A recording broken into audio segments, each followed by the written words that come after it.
Hey everyone, and welcome back to Red Flags and Body Bags. I'm Dana. And I'm Chloe. This is our new miniseries, Vanished IRL, where we cover real life disappearances that don't make sense and highlight the red flags that were missed. Today we're digging into one of the most chilling, unsolved cases on the water, the 1998 disappearance of 23-year-old Amy Lynn Bradley. She vanished from a Caribbean cruise ship with no trace. She didn't ghost, she vanished, and the red flags were there all along.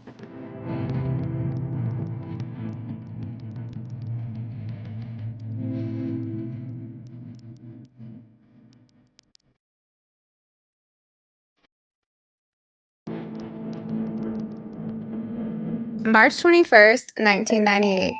Amy Lynn Bradley boards the Rhapsody of the Seas with her parents and younger brother Brad.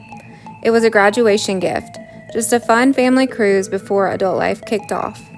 Amy was athletic, confident, and a strong swimmer, and full of life. The ship set off from Puerto Rico, sailing through the Caribbean. But 3 days in, things took a terrifying turn. On March 23rd, they dock in Curacao. The family spends the day sightseeing. That night, Amy is seen dancing and talking with members of the ship's band, Blue Orchid. She returns to her cabin around 1 a.m. with her brother. At 5:30 a.m., she's seen sitting on the balcony. By 6 a.m., their dad wakes up and Amy is gone. And that's when the red flags start showing.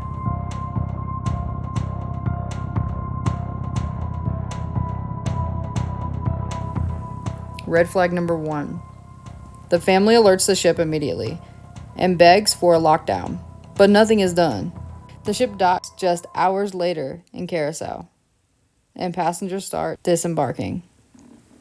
The announcement about Amy being missing isn't made until 4 hours after she disappeared. That's 4 hours where anyone could have taken her off that ship. Why wouldn't they check to see if Amy comes off the ship? I don't know. It sounds like She begged them for a lockdown, and the ship just like, no, not gonna ruin everybody's trip, bye. the cruise ship was not very concerned about it. They didn't seem to think that it was a big deal. Like maybe it was an everyday occurrence, or maybe they were just turning a blind eye. Red flag number 2. The ship's staff quickly jumped to the theory that she fell overboard. But Amy was a trained swimmer. There were no signs of a struggle, no body, no splash. And her shoes, ID, and room key were all still in the cabin. This wasn't someone going for a stroll. Something's fishy. What do you think happened? Or do you think Amy is still alive? Or do you Yes. think she has been still alive at some point since she went missing? I think Amy is still alive. I think Amy Bradley is still out there. And the evidence that she's still out there, I think they're right. I think she could have developed Stockholm syndrome. And not to mention, in the Netflix episode, they do say that she, or not she, but they have, the IP addresses that still watch the website the family made on her mom's birthday. Like she's like somebody's constantly going there from Barbados and Curacao. Yeah, so what you're talking about is in the Netflix documentary, at the end, they bring in like this tech expert and they say that he's like built this website and on special like holidays, family birthdays, things like that, they'll post all these pictures and they get continued pings from the Barbados area of someone who is watching that site on those special days. Yeah. My theory, my idea, Okay. was that Amy Bradley was alive for a long time. And maybe they were like drugging her, or maybe she did have Stockholm or something like that, and who knows. But I think that Amy had children in Barbados. And Amy may not still be alive, but her kids could be. And her kids could know all of these like important dates or maybe just be searching her name up and have found this website and made note of the important dates and just be following along. That's an interesting theory. So I think that's totally Amy's possible. Kids could be. So in other words, you think that Amy got off that cruise ship? For sure. After Amy's disappearance, reports start coming in from people who claim to have seen her alive on land. A taxi driver in Curacao says a woman matching Amy's description approached him in distress, trying to get in his cab. Another tourist spots a woman who looks just like Amy in a brothel. She says, "My name is Amy Bradley. I need help." But when authorities check it out, the brothel had been burned to the ground. Years later, a U.S. Navy officer claimed he was approached by a woman in a Caribbean brothel who told him, "My name is Amy Bradley. Help me." Before he could act, she was taken away. Red flag number 3. Witness reports weren't taken seriously or were investigated too late. And they kept coming.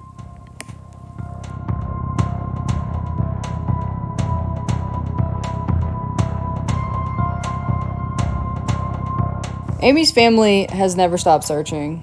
They've worked with the FBI, hired private investigators, and chased every single lead for over 25 years.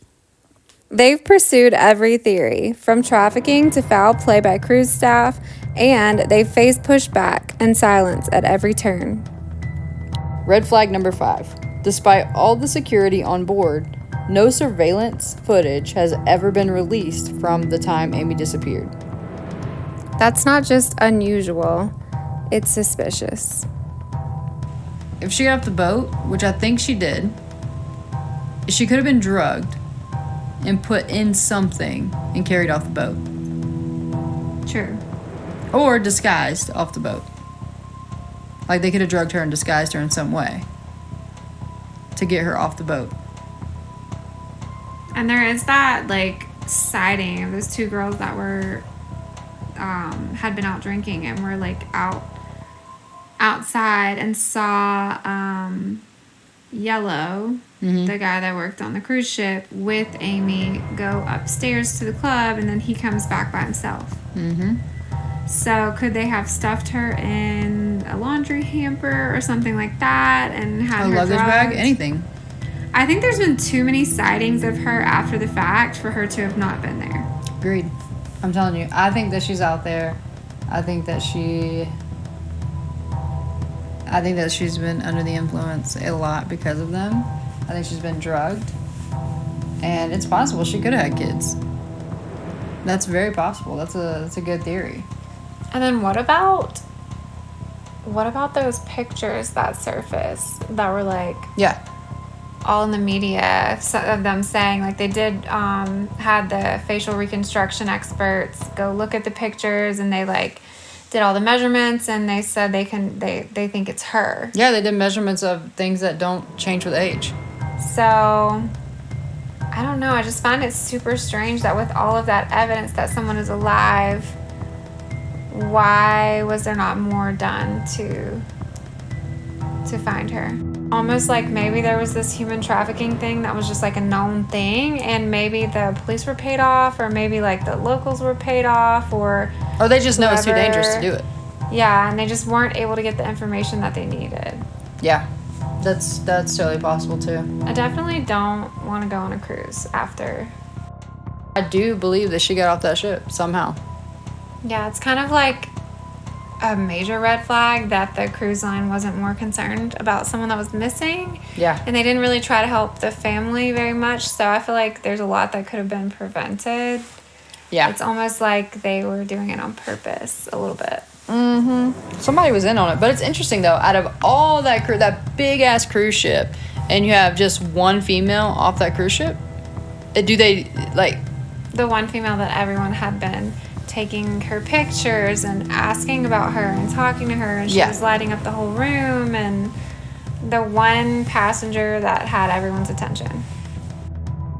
When you think about it, or when you look up, like, statistics on people that go missing on cruises and things, you don't think that it's, like, I guess you just don't think about it happening that much, but it does. Yeah. So that leads me to these questions of like, are there human trafficking rings in these certain areas that these ships go to? And is there a chance that there are people that work on the ships that are parts of these things? And was Yellow a part of one of those rings? And did he target her? Yeah, for sure. I mean, well, especially when his daughter said that, her mom had found his suitcase one time when he came off the ship, and he had all these, pictures of these girls in his suitcase, and that could have been all these. That's weird. Yeah, that was weird. Like, why would you have that? Trophies. Why would you have that, and why would you have no explanation for why you have that?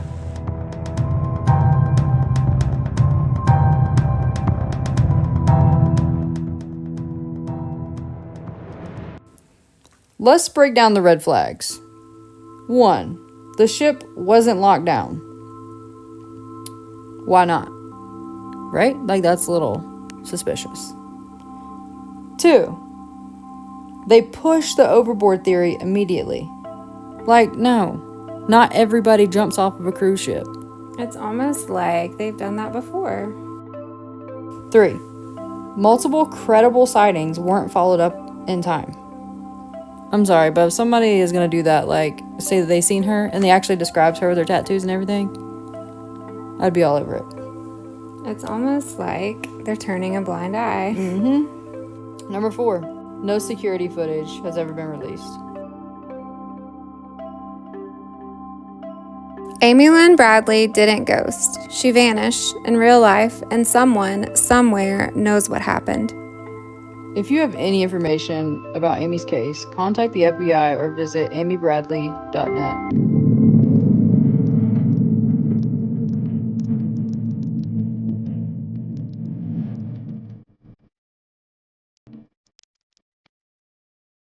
Thanks for listening to this Vanished IRL episode.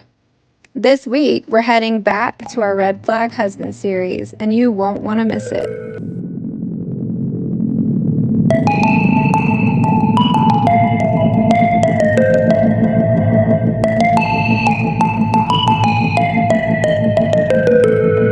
Don't forget to follow us on TikTok at Red Flags Body Bags.